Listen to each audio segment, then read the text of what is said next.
Okay, you know what? That's a great question for the chat. Let's keep this chat interactive. So for those of you either on Instagram or YouTube, let me know, or let us all know. Give me your most challenging problem in data science. Okay, guys, so I'm throwing that out to the chat.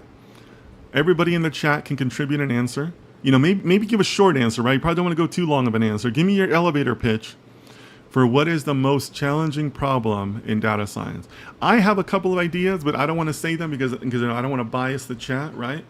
A good data scientist is always aware of their biases, right? And I don't want to bias my chat. So let me know. We'll see if people contribute, and then I'll give my answer. But it's a good question. Thanks for that question, Palki. Palki? Yeah. Thanks for the question. But yeah, so chat, I'm opening that up to you guys. Let me know what you think is the most challenging problem in data science. Niall Barnes says hi. Well, hello, Niall. Nice to see you. Thanks for joining us.